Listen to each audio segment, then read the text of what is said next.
Bonjour Lars Meyer-Waarden. Bonjour Jean-Philippe Denis. Lars Meyer-Waarden, vous êtes professeur des universités à Toulouse School of Management au sein du Business Science Institute. Vous vous occupez du groupe de Bangkok et du Vietnam. J'ai envie de vous poser une première question. Finalement, il n'y a qu'en France qu'on peut faire carrière, faire partie de l'élite sans doctorat. C'est tout à fait ça. Effectivement, en France, pour accéder à la fonction de PDG dans les entreprises du CAC 40, il faut être ingénieur. 60% des PDG du CAC 40 sont donc ingénieurs et pas n'importe quel ingénieur, donc Polytechnique en premier lieu. Ensuite vient Pont et Chaussée. Et il y a aussi HEC avec 18% des PDG qui viennent donc de HEC. Viennent aussi des ingénieurs qui ont fait un MBA.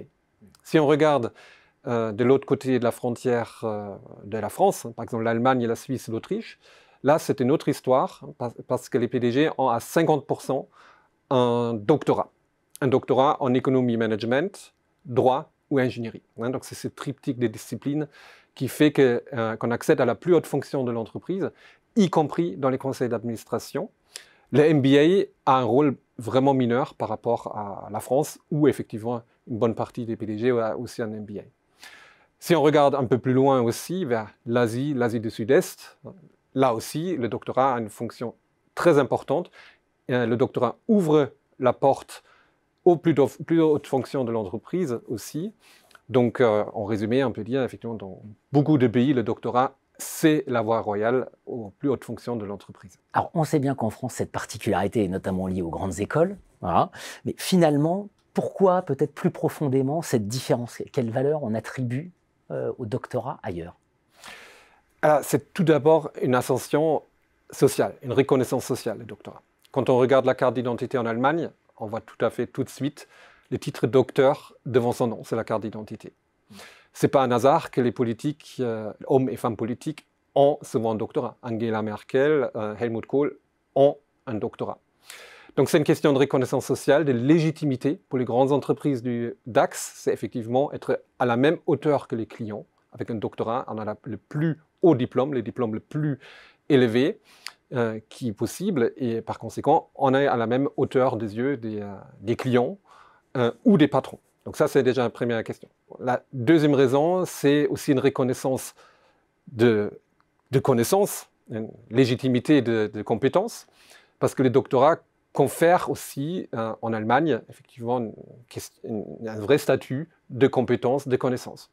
Dans les grands cabinets de conseil, McKinsey, Boston Consulting Group, mais aussi les entreprises comme Porsche, Volkswagen, donc les grosses entreprises allemandes, le doctorat est vraiment le diplôme par excellence pour démontrer ses compétences, à la fois techniques, donc pour les ingénieurs, mais à la fois aussi du management. Donc c'est une question de reconnaissance, compétence et reconnaissance sociale.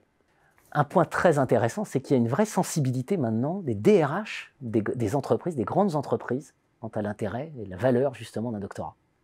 Oui, tout à fait. J'irai même plus loin. Les entreprises poussent leurs cadres à aller dehors, faire un doctorat. Je prends l'exemple des grands cabinets de conseil, McKinsey ou Boston Consulting Group. Ils poussent leurs cadres, au bout de 3 à 5 ans d'expérience professionnelle, de faire un doctorat, de prendre des reculs. C'est un sujet stratégique pour l'entreprise et ils maintiennent le salaire, la voiture de fonction, tous les avantages de l'entreprise pendant 3 à 5 ans en échange de la fidélité du candidat, du cadre qui revient et qui s'engage de travailler pendant 2 à 3 ans pour l'entreprise. Bosch va encore plus loin, ils ont un programme doctoral en interne qui fait que un employé, un cadre va travailler pendant 3 ans sur un sujet sans être impliqué dans de l'opérationnel. C'est des sujets disruptifs, comme par exemple des nouveaux business models ou l'innovation. Donc, sans être impliqué dans l'opérationnel. Ces formations doctoraux sont aujourd'hui très structurées, donc encadrées par un corps professionnel d'excellence. Je prends l'exemple des DBA, qui sont extrêmement structurés et en plus par un coût modique par rapport à ce que coûte un MBA aujourd'hui. Un MBA, HEC, 80 000 euros, Harvard jusqu'à 125 000 euros, donc la rentabilité est très vite chiffrée. Sans compter l'augmentation de salaire en Allemagne pour un docteur, plus 30%, par rapport à un simple MBA. Merci beaucoup Lars Meyer-Waarden. Merci beaucoup Jean-Philippe Denis.